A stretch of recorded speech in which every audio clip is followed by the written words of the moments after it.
interesting for me. Here is Chapter 7. Bad Dave kept his eyes on the stars and his hand on the big sailboat's tiller as the sloop knifed through the clear blue waters, heading for the small, obscure island of Tucany. Dr. Cooper, Jay, and Mrs. Flaherty slept away some of the hours and spent the rest of the time in conversation. There was much catching up to do. "It's a nasty business these rebels are into," said Mrs. Flaherty, "and you can be sure the Soviets are behind them. I just regret that your daughter, and now you, have to be tossed into the middle of terrible trouble not your own."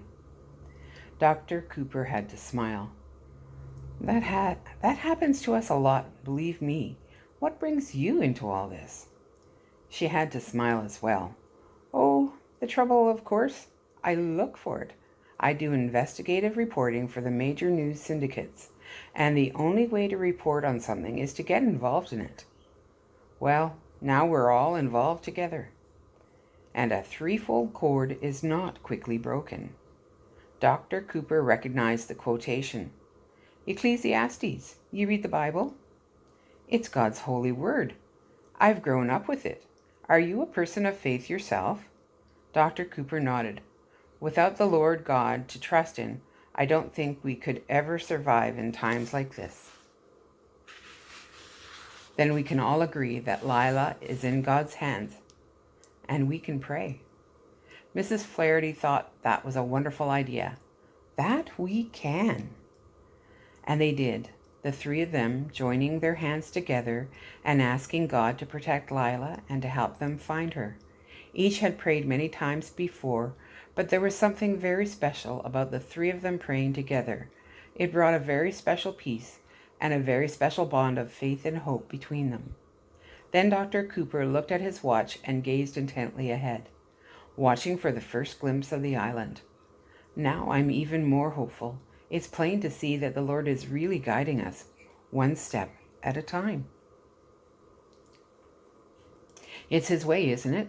No matter where I go, I can be sure He's always with me." Jay asked, "What does your husband do while you're traveling?" Mrs. Flaherty smiled. "Oh, when I get to heaven, I suppose I'll ask him. John passed away 3 years ago." Jay was instantly embarrassed. "Oh, I'm sorry." She quickly reassured him. "Think nothing of it. It was a fair question, and one I'm not shy to answer." Jay felt relieved. "My mother died 3 years ago, too." Mrs. Flaherty was touched. "Well, we share the same sort of loss, then." She looked at Dr. Cooper. "What was her name?" But Dr. Cooper was looking ahead very intently, and for a moment Mrs. Flaherty wondered if he had heard the question. He finally answered, but it was as if the name had been pried out of him. "Catherine." Jay told her. "We were all working at a dig in Egypt, and there was a cave in. It was—" "We don't talk about it much," Dr. Cooper interrupted. Jay wanted to, but he could see the hard look in his father's eyes that he'd come to know all too well. He knew there would be no further discussion. "No," he softly agreed, "I guess we don't." Mrs. Flaherty was studying Dr. Cooper's face, almost reading it. "I understand," she said finally.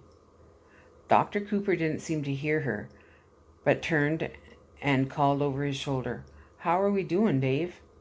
Dave answered, "Keep looking. We should be there by now if I've figured it right."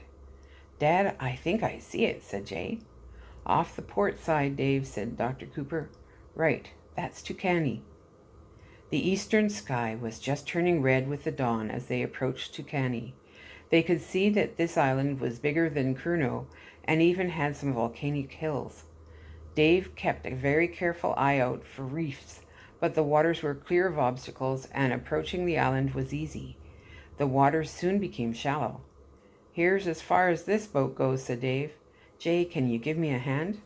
Jay helped Dave lower the sails, and the sloop eased to a very gentle stop. Dave threw in the anchor.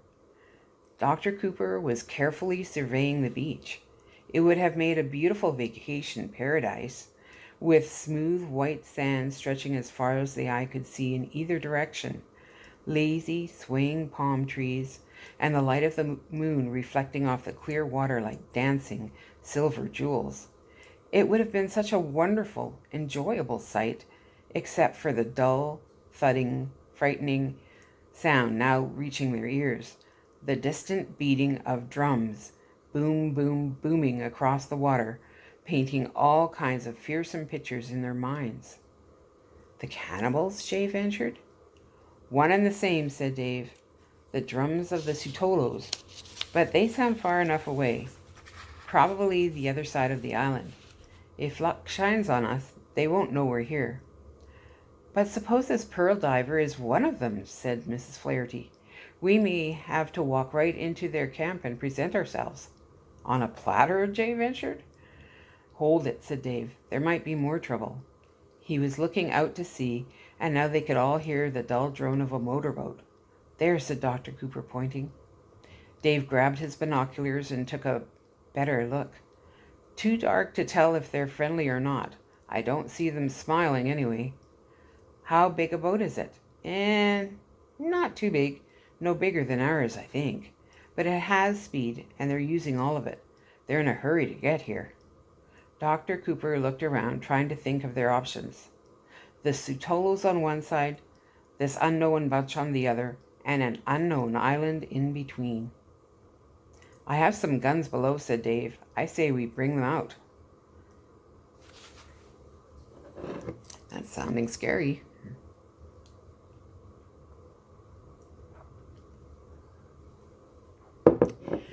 Lila had time to rest on top of the wooden crate. Out of the water, in the warm red light cast from the control panel of the mysterious machine, she'd finally made an agreement with herself. No more desperation, hollering, or crying. Who would hear any of it anyway? No, there was only one proper way to spend her time and energy down here, and that was in figuring out some way to escape. After all, it just wasn't like a Cooper to give up. So, having calmed herself, and having decided on how she would spend what might be the rest of her life, she began to explore the pod again. She could still make it sway a little by shifting her weight back and forth. She took a wrench and tapped along the hull, listening for different sounds that might tell her anything. As near as she could tell, the top end was free in the water, while the bottom end was stuck in the ocean floor. So, if she could somehow open the top end, she should have a clear swim to the surface from there. If she expected to get out through the hatch, well, that would take some digging through the rock, coral, and sand. She decided that digging would be her only chance. She had the crowbar. That might work. Fitting the oxygen mask tightly over her face, she slipped into the water, ducked under the surface, and began to grope about for the tool bag. She found it, opened it, and took out the crowbar. Then she began to explore the hatch opening. She tested the rocks and sand with the crowbar. There was definitely more rock and coral than sand, and nothing would give. She jammed the crowbar into the rock with great force, and one small chip broke away. At that rate, it would take her 10 years to get through. She jammed the crowbar into another spot and only hurt her hand. She poked her head above the surface and rested for a moment. No despair now, Lila. Keep calm. How about anger, she thought. Lord, I have to feel something. You got me into this. What kind of a God are you anyway to make people hurt and suffer like this? Then she thought, maybe it's my fault. Maybe I've sinned and God is punishing me. Something else came to her mind. Again, she thought of her father, and the same old scenes flashed through her mind. Scenes of her mother, alive, joyful, and loving, always there. A woman who really understood Lila's problems and questions, who really loved her children and her husband. And then came the later scenes of her father, alone, silent, unfeeling, unwilling to even mention her mother's name. I could just hit him, she shouted to God. I'm sorry, Lord, but that's just the way I feel. I miss Mum. I miss her, and I wish I could have her back. Well, there, she'd said it. She'd gotten that load off her mind and heart. All she could hope was that God wasn't mad at her for being disrespectful. "And you know something else that hurts me, Lord?" she asked. "He never talks about her. I mean, you'd think she was never our mom, or that they'd never been married, or that they never loved each other. You know what I can't help thinking? I get the feeling that he doesn't even care. I think he just wants to forget her, and I think that's mean. It's cold and it's hard. Jay and I loved her. We like to think about her and remember her. But you know what else I think?" But she stopped short and didn't say it. She was disappointed in herself for even thinking such a thing. But the thought was there, and the bitterness that came with it. It's really his fault. It's his fault that she's dead. He's the one to blame. The strange boat was coming closer, its motor running full speed, the white water bursting from its bow. Dave, Dr. Cooper, and Mrs. Flaherty were armed now with rifles and sitting very low in Dave's boat, watching the other vessel approach. Said Dave, looking through his binoculars. "They might be American. They're white men anyway." "So are Russians," said Mrs. Flaherty. They found out soon enough. In just a few minutes, the speedy 30-foot craft came in close. The motor dropped to an idle, and the boat pulled in alongside them. There were 9 men in the boat, carrying sidearms and rifles. Some were dressed for rough action in the jungle, and some were dressed in wetsuits for underwater work. All of them looked very tough and threatening. As soon as they saw the rifles in the hands of the 3 in the big sailboat, they brandished their own weapons and made them look very obvious. One man, apparently the group leader, stood up in the boat and called a greeting. "Good morning." He sounded American. Dave returned a "good morning," then added, "And who might you be?" "Lieutenant Joe Adams, and this is a special commando team from the USS Findlay. I'd like to know who you people are." Dave offered his hand and introduced everyone. Lieutenant Adams got right to the point. "And just what is your business in these waters?" "Same as it's always been," said Dave, "and up until today, nobody ever thought it was so important to come asking about it. What makes it so important to you?" Adams got cold and demanding. "You haven't answered my question." "Well, you haven't answered mine." Dr. Cooper saw no purpose in this face-off. Gentlemen, if we could start over." "Jake," said Dave, "this man's nothing but an outsider, a no-good snooper, and I don't like him nudging his nose into our business." Dr. Cooper addressed the lieutenant. Lieutenant, could we see some identification?" Adams looked at his men with a queer expression. Apparently, he'd never been asked that before.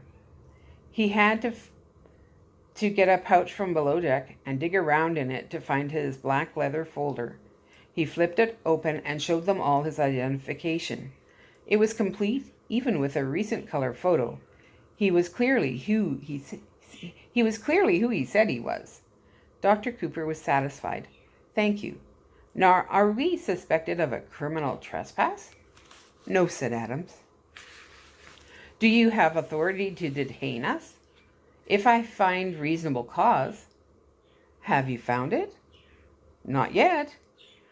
"Then let's talk a bit, on the same level.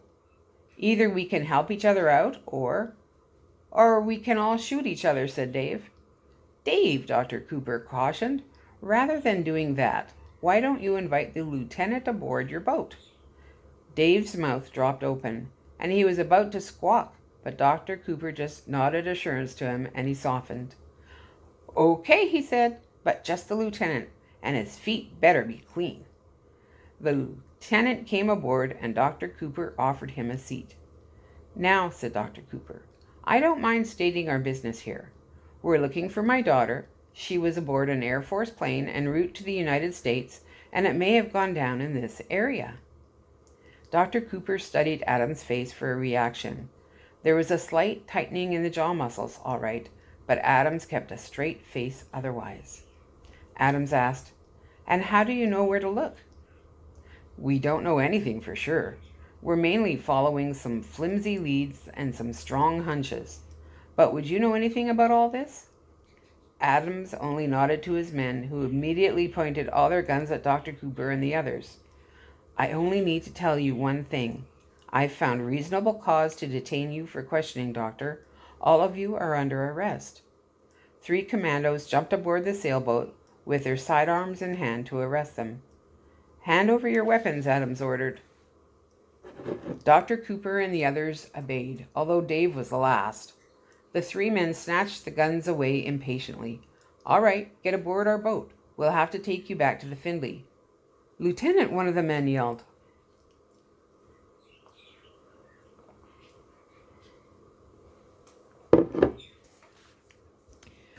The lieutenant looked, as did the others, and they all saw another boat approaching at great speed. The commies, said Adam. Get aboard the boat, fast. Dr. Cooper, Jay, Dave, and Mrs. Flaherty, urged, pulled, and pushed by the commandos, clambered aboard the Navy craft as fast as they could. What about my boat? Dave demanded. Too slow. We have to run for it.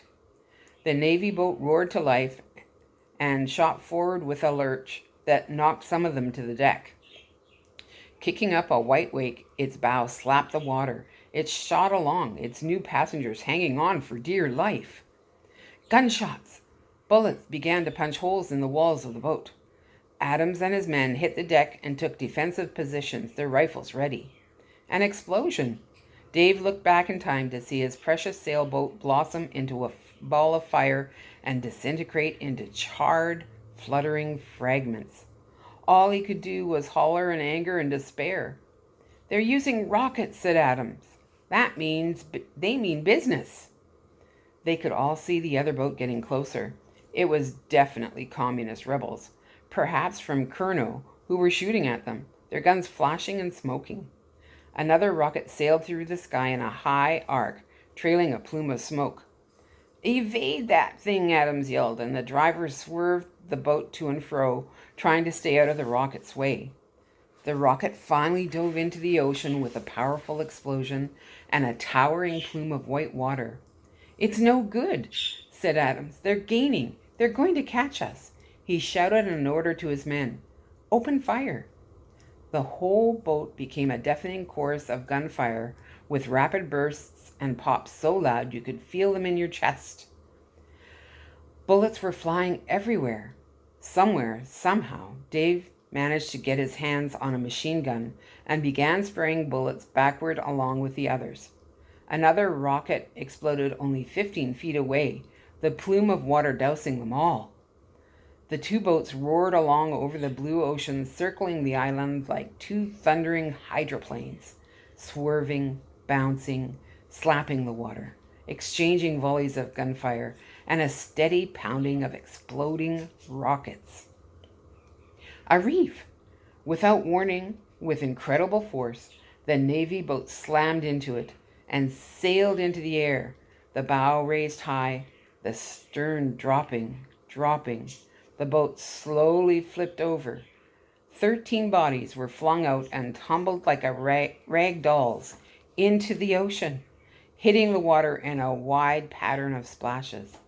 Then the Navy boat came down, plunging upside down with stern first into the ocean surface, where it broke apart in a cascade of white water and foam. When Dr. Cooper's head broke the surface, he gasped for breath and looked around for his son. Dad, came a call. Jay, he answered. They started swimming toward each other. They could see others swimming too. Doc, came Dave's voice. You all right? Over here, said Dr. Cooper. The rebel boat slowed down in time to ease around the reef and then cruise in among all the swimming, struggling bodies. The hull of the boat had taken quite a beating from the Navy commandos' gunfire, but it was still afloat, and the rough-looking men on board were ready for more mischief. Dr. Cooper could recognize some of them. He'd seen them before on Kurno. Some he'd even fought with in that trade store scuffle. But they were the winners now, grinning maliciously, their guns trained on the poor, splashing, struggling survivors of the wrecked Navy boat. They started taking prisoners. The chase was over.